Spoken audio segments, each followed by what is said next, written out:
नमस्कार, आपका स्वागत है दैनिक साहित्य में। लीजिए सुनिए सत्यजीत रे जी की लिखी कहानी कॉर्वस। और अभी सब्सक्राइब करिए हमारे चैनल को। 15 अगस्त। परिंदों में मेरी दिलचस्पी बहुत पुरानी है। बचपन में हमारे घर एक पालतू मैना हुआ करती थी और मैंने उसे 100 से भी ज्यादा बांग्ला शब्द सिखला दिए थे। तब मेरा ख्याल ये था, पक्षी कभी कभार जिन शब्दों का उच्चारण कर लिया करते हैं उनके मायनों से उनका कोई वास्ता नहीं हुआ करता। पर हमारी वो मैना एक दिन कुछ ऐसे आश्चर्यजनक ढंग से पेश आई कि मुझे अपनी ये धारणा बदलने पर मजबूर हो जाना पड़ा। दरअसल हुआ यूं कि एक दोपहर स्कूल से लौटकर मैं खाना शुरू करने ही वाला था कि मैना डरे हुए स्वर में चिल्लाने लग पड़ी, भूचाल, भूचाल। हम में से तब किसी को भूकंप आने की रत्ती भर हलचल महसूस नहीं हुई, पर अगली सुबह के अखबार में यह खबर थी कि सीस्मोग्राफ ने पिछली दोपहर भूकंप के हल्के धक्के रिकॉर्ड किए थे। और तभी से मैं पक्षियों की बुद्धिमत्ता को लेकर और ज्यादा जिज्ञासु हो उठा, पर दूसरे वैज्ञानिक तजुर्बों में मशगूल हो जाने की वजह से मुझे इस दिशा में आगे गंभीर अनुसंधान की फुर्सत मिली ही नहीं। हाँ, और दूसरी वजह थी न्यूटन, हमारा पालतू बिलाव, जिसे स्वभावतः पक्षी सख्त नापसंद है। अब आप ही बतलाइए, मैं भला ऐसी बात क्यों करता जो उसे पसंद न हो। पर अब मुझे महसूस होता है कि बचपन की दहलीज पार कर चुकने पर मेरा बिल्ला न्यूटन परिंदों के प्रति कुछ उदासीन सा हो चला है। शायद इसीलिए मेरी प्रयोगशाला में फिर से कौओं, गौरियों और मैनाओं का आना जाना शुरू हो गया है। सवेरे सवेरे मैं उन्हें दाना चुगाता हूं और चुग्गे वे इंतजार में ये मुहान धैर्य से ही मेरी खिड़की के आसपास मंडराने लगते हैं। हर जानवर में कुछ जन्मजात गुण होते हैं, लेकिन जहां तक पक्षियों की बात है, मेरा ख्याल तो ये है कि उनमें कुछ अद्भुत क्षमताएं हैं। अब बया के घोंसले को ही लीजिए, आप दंग रह जाते हैं इसे देखते ही। अगर किसी भले मानुस से ऐसा घोंसला गढ़ने के लिए कहा जाए तो मैं समझता हूं वो तो तौबा ही कर लेगा, क्यों है ना। और अगर किसी तरह वो घोंसला बना भी डाले तो कम से कम 1 महीना मेहनत मशक्कत तो उसे चाहिए ही। एक ऑस्ट्रेलियन चिड़िया है मैली फाउल, जो जमीन के भीतर अपना घोंसला बनाती है। कीचड़, रेत और घासफूस के ढेर की तरह बने इसके घोंसले में घुसने के लिए एक नन्ही सी सुरंग होती है। मैली फाउल अंडे तो इसके भीतर ही देती है, पर उन्हें कभी खुद सेती नहीं। अंडों से बच्चे निकले इसके लिए जरूरी है गर्मी, और इसके लिए वो न जाने किस तरकीब से घोंसले का तापक्रम लगातार 78 डिग्री फ़ारेनहाइट बनाए रखती है, चाहे घोंसले से बाहर का तापमान भले ही कुछ भी क्यों न हो। इससे भी आश्चर्यजनक और रहस्यमय है ग्रेबी। न जाने क्यों ये चिड़िया अपने पंख नोच कर खा जाती है और अपने बच्चों को खिला देती है।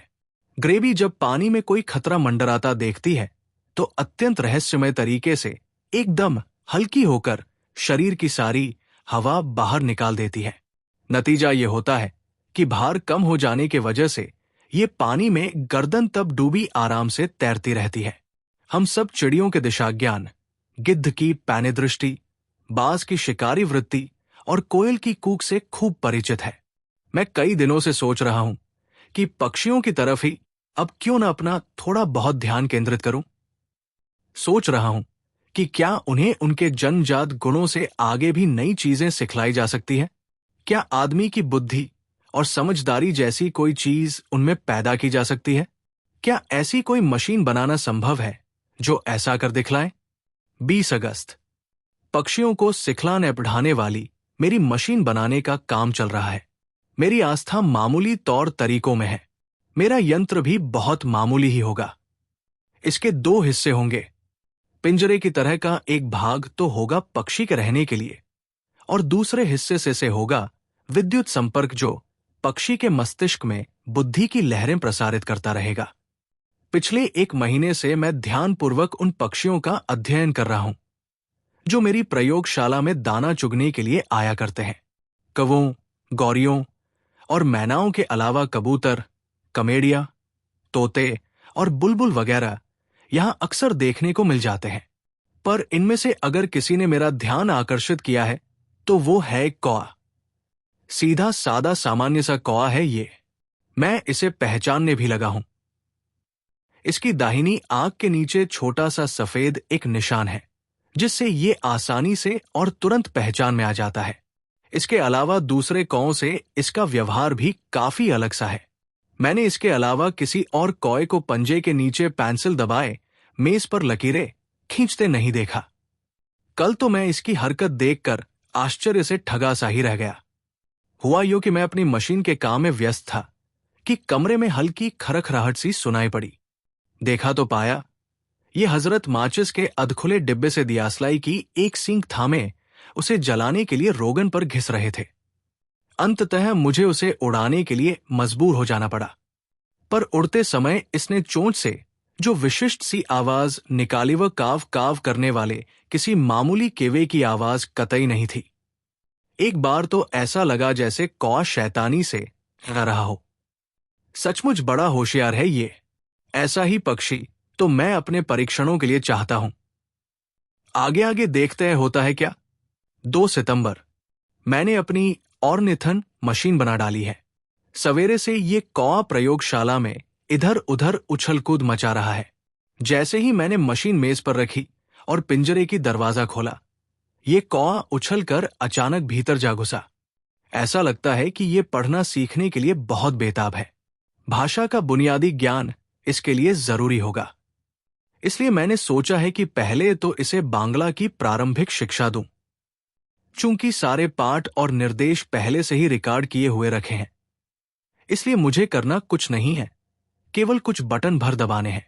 अलग अलग चैनलों में अलग अलग विषय वर्गीकृत किए हुए रखे गए हैं। एक और आश्चर्यजनक चीज मैंने नोट की है।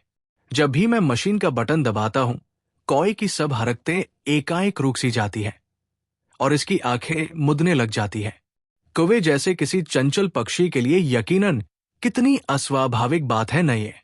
चिली की राजधानी सैंटियागो में दुनिया भर के बड़े बड़े पक्षी विशेषज्ञों का एक अंतर्राष्ट्रीय सम्मेलन नवंबर में होगा। मैंने मिनेसोटा के मेरे एक पक्षी विशेषज्ञ दोस्त रूफस ग्रेनफेल को पत्र लिख डाला है। अगर भाई मेरा ये कौआ थोड़ी बहुत मानव बुद्धि विकसित कर डाले तो मैं सम्मेलन में ले जाकर भाषण के साथ प्रदर्शित कर सकता हूं। 4 अक्टूबर, लैटिन में काक परिवार को कॉर्वस कहते हैं। अपने इस शिष्य का नाम भी मैंने कॉर्वस ही रख दिया है। पहले शुरू शुरू में नाम लेते ही वो मेरी तरफ देखता भर था, पर अब तो बोलकर अपनी प्रतिक्रिया व्यक्त करता है। कॉर्वस इन दिनों अंग्रेजी सीख रहा है। बाहर के मुल्कों में अंग्रेजी की जानकारी भी तो लाजिमी है ना। सवेरे 8 से 9 बजे के बीच इसका प्रशिक्षण शुरू होता है। हाँ, बाकी वक्त ये कमरे में ही फुदकता फिरता है। रात को ये मेरे बगीचे के उत्तर पश्चिमी कोने में उगे आम के पेड़ पर सो जाता है। मुझे लगता है कि न्यूटन ने अब कॉर्वस को मान्यता दे दी है। आज की घटना के बाद तो ऐसा लगता है कि दोनों में जल्दी ही गहरी छनने लगेगी। आज दोपहर का ही किस्सा है।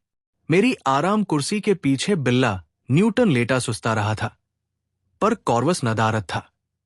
मैं बैठा बैठा कुछ लिख रहा था कि पंखों की फड़फड़ाहट सुनाई दी और श्रीमान कॉर्वस में कमरे में नमूदार हुए। उसकी चोंच में दबी हुई थी एक मछली, जिसे झुककर उसने न्यूटन के कदमों में डाल दिया और आप खिड़की पर बैठकर लगा नजारा देखने। ग्रेलफेल का जवाब आ गया है। उसने लिखा है कि पक्षी विशेषज्ञों के सम्मेलन के लिए वो मुझे निमंत्रण भिजवा रहा है। मुझे निर्धारित तारीख को कॉर्वस के साथ सैंटियागो पहुंचना ही होगा। 20 अक्टूबर, पिछले 2 सप्ताहों में काम में आशातीत प्रगति हुई है। पंजों में पेंसिल दबाए हुए कॉर्वस अंग्रेजी वर्णमाला और संख्याएं लिख रहा है। उसने मेज पर रखे कागज पर खड़ा होकर अपना नाम लिखा स्वव्यूएस।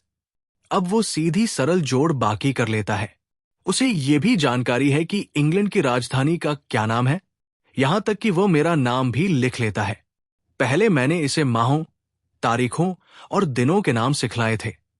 आज जब मैंने जानना चाहा कि आज कौन सा वार है, तो साफ सुथरे अक्षरों में इसने लिखा फ्राइडेवाई। कॉर्वस खाना खाने के तौर तरीकों में भी अपनी बुद्धिमानी और हुनर का परिचय दे रहा है।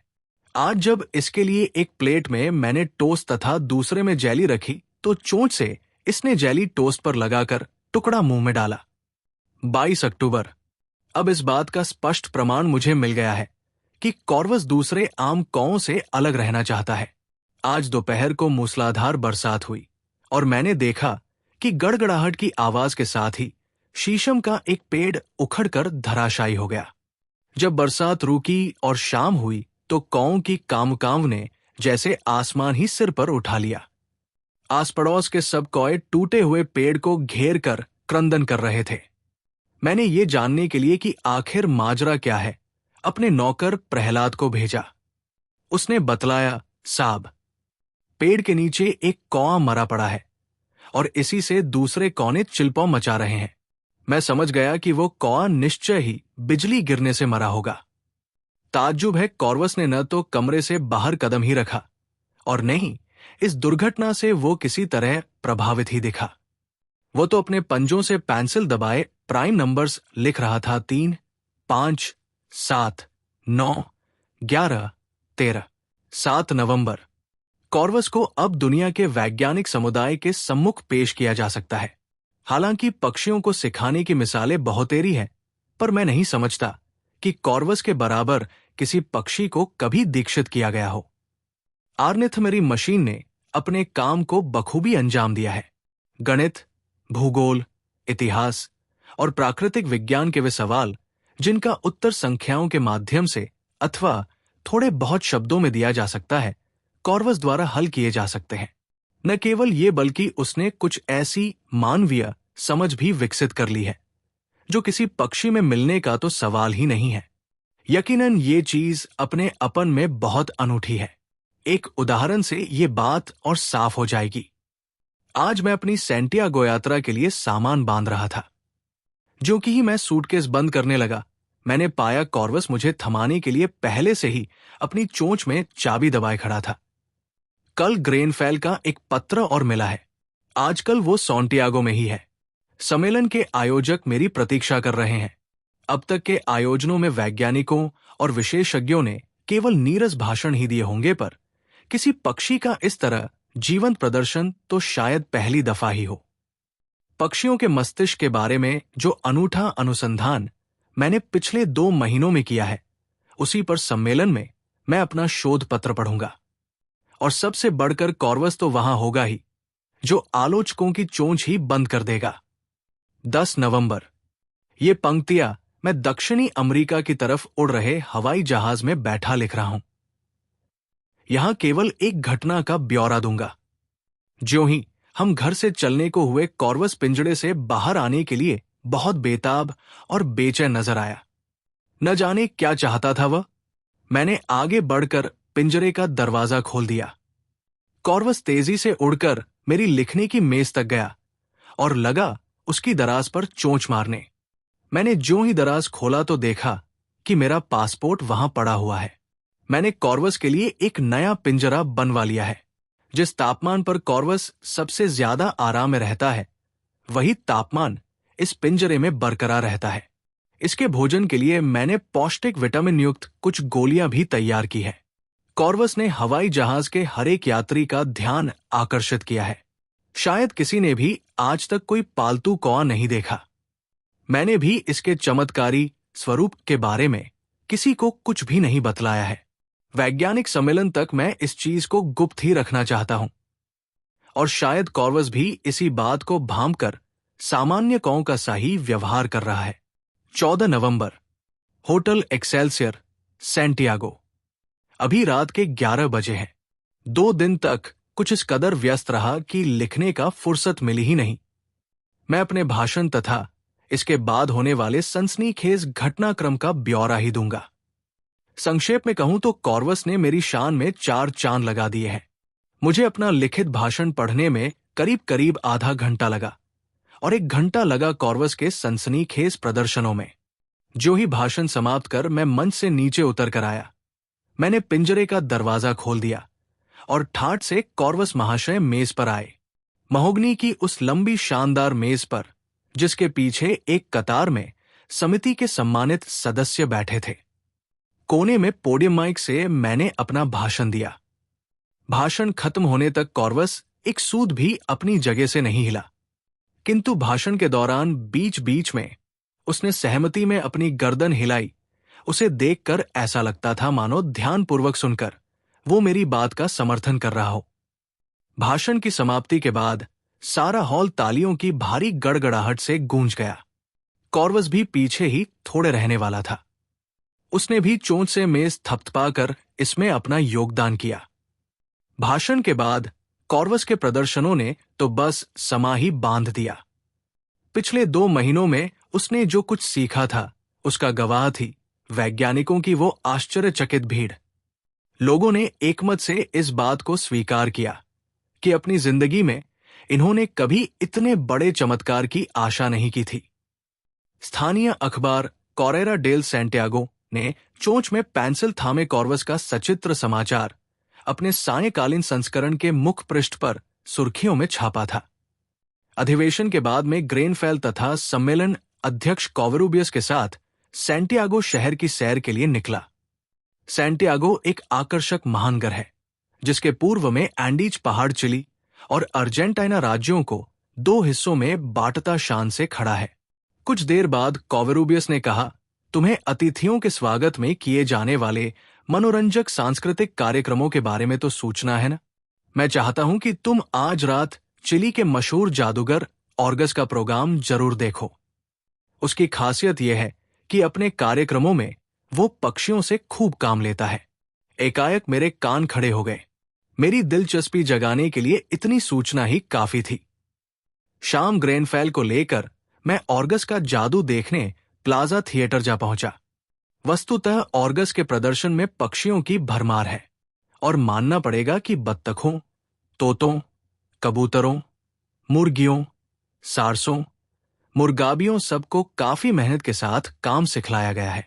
पर कॉर्वस का दूर दूर तक कोई सानी नहीं है। हां, पंछियों से ज्यादा रोचक लगा मुझे उनका मालिक जादूगर ऑर्गस।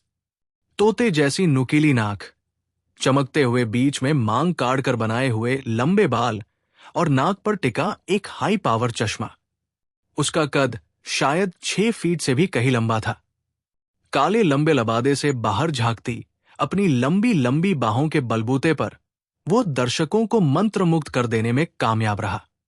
जादू के नाम पर तो उसके पास कोई उल्लेखनीय चीज न थी, पर उसके हावभाव और अंदाज इतने जानदार थे कि प्रदर्शन में बस मजा ही जाता था।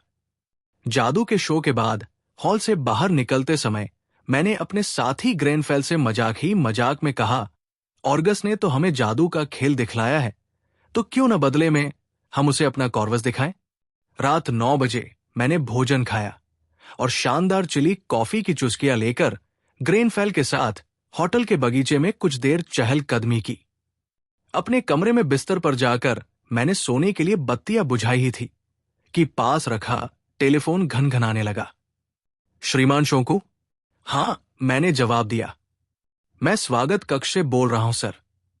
मुझे अफसोस है कि मैंने इस वक्त फोन कर श्रीमान के आराम में खलल डाला, पर एक सज्जन आपसे मिलने के लिए बेताब है और बहुत देर से जिद कर रहे हैं। मैंने कहा कि मैं बेहद थका हुआ हूं और बेहतर अगर वो आगंतुक महोदय मुझसे कल सवेरे मिले।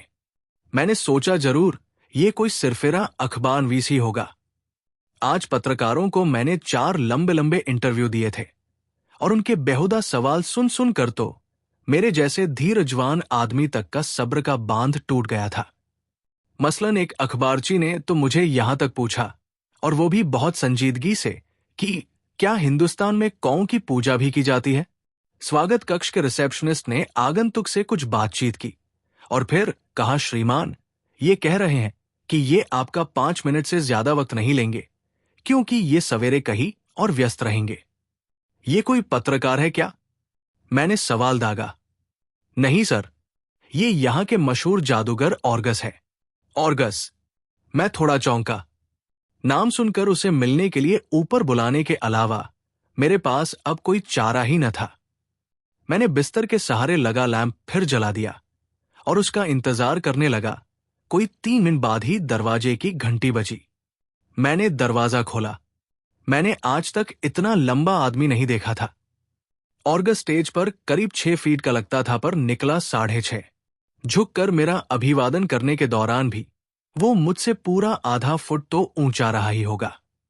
मैंने उसे भीतर चले आने के लिए कहा। वो जादूगर के लबादे में नहीं, बल्कि एक सूट में था, पर रंग इसका भी था काला ही। मैंने देखा कि कॉरेरा डेल सैंटियागो का सायंकालीन संस्करण उसकी जेब से बाहर झांक रहा था। हम सोफे पर जा बैठे। मैंने उसके जादू की तारीफ करते हुए कहा, जहां तक मुझे याद आ रहा है, ऑर्गस ग्रीक पुराणों में एक ऐसे प्रतिभाशाली आदमी का नाम था जिसके सारे जिस्म पर आंखें ही आंखें थी। जादूगर को ही ऑर्गस कहते हैं ना? आर्गस मुस्कराया और बोला, फिर तो आप मानेंगे न कि ऑर्गस का और पक्षियों का संबंध पुराना है। मैंने सहमति में सिर हिलाया। हां, कथा है कि ग्रीक देवी हेरा ने ऑर्गस वे शरीर से आंखें निकालकर मोर की पूंछ पर लगा दी थी। कहा जाता है कि इसीलिए उसके पंख पर गोल गोल निशान होते हैं। पर मुझे तो हैरत आपकी आंखों को देखकर हो रही है। माफ कीजिए, आपके चश्मे का नंबर कितना है? -20, ऑर्गस ने जवाब दिया। पर इससे फर्क क्या पड़ता है? मेरे पक्षी चश्मा थोड़े ही लगाते हैं। और स्वयं ही अपने इस मजाक पर हंस पड़ा। एकाएक हंसते हुए वो चुप हो गया और विस्मय से उसका मुंह खुला का खुला रह गया। उसकी आंखें प्लास्टिक के उस पिंजरे पर जमी हुई थी जिसमें कॉर्वस सो रहा था। ऑर्गस के ओरदार ठाके से चौंक कर कॉर्वस अचानक उठा बैठा था और आंखें फाड़कर उसकी तरफ देख रहा था। आश्चर्य में डूबा हुआ ऑर्गस कुर्सी से उठा और पिंजरे की तरफ बढ़ा। कॉर्वस को 1 मिनट गौर से देखते रहने के बाद वो बोला, तुम क्या जानो दोस्त, आज के अखबार में तुम्हारे बारे में पढ़कर मैं तुमसे मिलने के लिए किस कदर बेताब था। मेरा दुर्भाग्य है कि मैंने तुम्हें बोलते हुए नहीं सुना। मैं कोई पक्षी विशेषज्ञ तो नहीं, पर चिड़ियों को ट्रेनिंग जरूर देता हूं। वो लौट कर आया और वापस अपनी कुर्सी पर बैठ गया। उसके चेहरे पर खेद के भाव उभरे। मैं जानता हूं कि आप इस वक्त थकान में किस कदर चूर होंगे, पर बड़ी मेहरबानी होगी अगर आप एक बार, केवल एक बार, इसे पिंजरे से बाहर निकाल सके। इसकी बुद्धिमानी का एक छोटा सा नमूना मुझे। मैंने उसकी बात काट कर कहा, केवल मैं ही थका हुआ नहीं हूं, कॉर्वस भी है। मैं उसकी इच्छा के विपरीत उसे कोई आदेश नहीं दे सकता। मैं पिंजरा खोलता हूं, बाकी कॉर्वस जाने और उसका काम। बिल्कुल ठीक है, बजा फरमाते हैं आप, वो बोला। मैंने पिंजरे का दरवाजा ख्याला।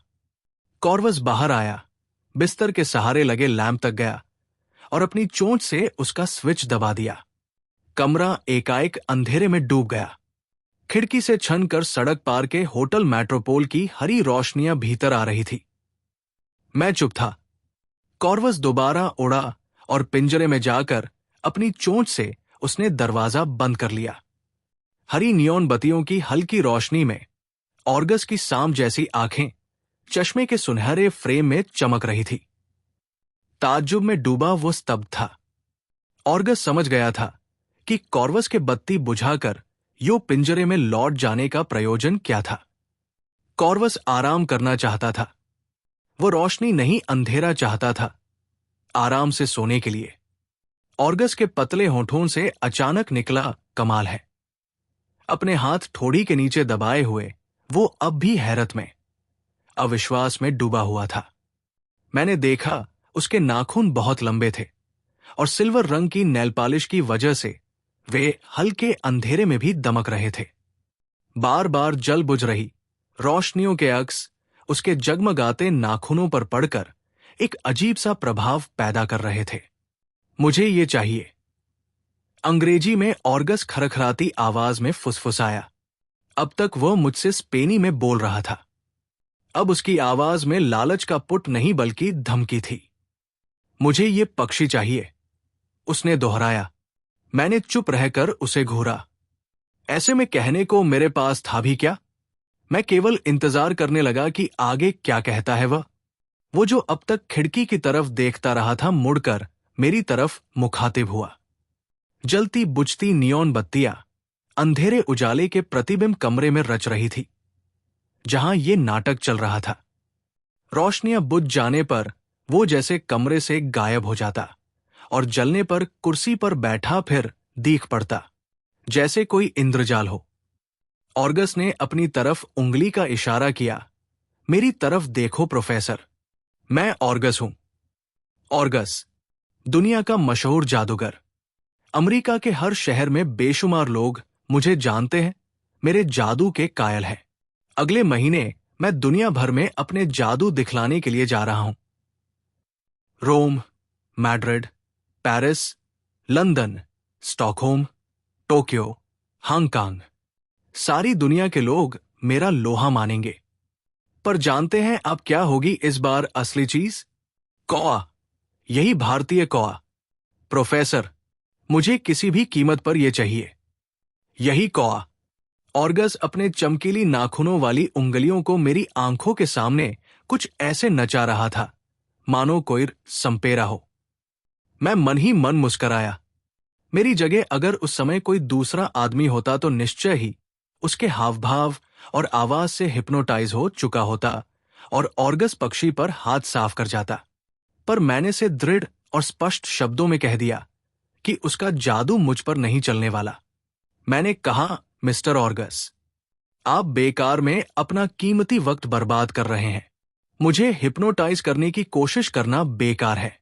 मैं आपके झांसे में नहीं आने का। आपकी बात मानना मेरे लिए कतई संभव नहीं है।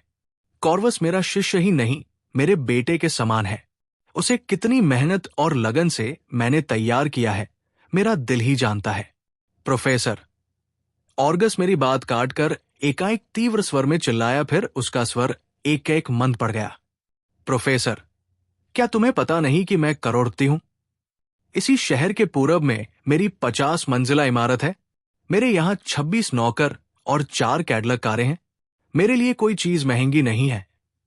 प्रोफेसर, मैं अभी हाथों हाथ इस कौए के लिए तुम्हें 20,000 एस्क्यूडोज दे सकता हूं। 20,000 एस्क्यूडोज का मायना था करीब 1,00,000 रुपए। पर ऑर्गस को शायद पता नहीं था कि जैसे अनाप शनाप खर्च कर डालना उसके बाएं हाथ का खेल था, ठीक वैसे ही मेरे लिए भी पैसे टके का कोई मूल्य न था। मैंने उस पर यह 2 टूक जाहिर कर दिया। आखिर ऑर्गस ने आखिरी पासा फेंका, आप तो भारतीय हैं न प्रोफेसर? क्या आप हिंदुस्तानी रहस्यमय संबंधों में विश्वास नहीं करते? ऑर्गस और कॉर्वस, कॉर्वस और ऑर्गस, कितना साम्य है दोनों लफ्जों में। क्यों है न प्रोफेसर? अब मैं अपने आप पर काबू न रख सका। मैं कुर्सी से उठ गया और बोला, मिस्टर ऑर्गस, आपकी धन दौलत, कारें, कोठियां और प्रसिद्धि आपको ही मुबारक हो। मेरा कॉर्वस मेरे साथ ही रहेगा। उसका प्रशिक्षण भी अभी समाप्त नहीं हुआ है और मुझे उस पर अभी भी और मेहनत करनी है। मैं आज बुरी तरह थका हुआ था। आपने मुझसे सिर्फ 5 मिनट चाहे थे और मैं आपको 20 दे चुका हूं। मैं अब और बातें करने की स्थिति में नहीं हूं। मैं और कॉर्वस अब दोनों ही सोना चाहते हैं। अच्छा, गुड नाइट। उसका चेहरा फक हो गया। उसकी उतरी हुई सूरत देखकर मेरा दिल भर आया, पर बाहर से ऐसा कुछ भी व्यक्त नहीं होने दिया मैंने। अंततः ऑर्गस आदर के अंदाज में अभिवादन के लिए झुका और जल्दी से स्पेनी में शुभरात्रि बुदबुदाकर कमरे से विदा हो गया। मैंने दरवाजा बंद कर लिया और पिंजरे तक गया। कॉर्वस अब तक जाग रहा था। मुझे देखते ही उसने चोंच खोली और मानो पूछा, कौन? उसकी आवाज में जो जिज्ञासा थी मुझसे छिपी न रही। एक पागल जादूगर। मैंने उसे बतलाया, पैसे की धौंस जमा रहा था। तुम्हारा मोलभाव करने आया था। मैंने अंगूठा दिखा दिया। तुम अब चैन से सो जाओ।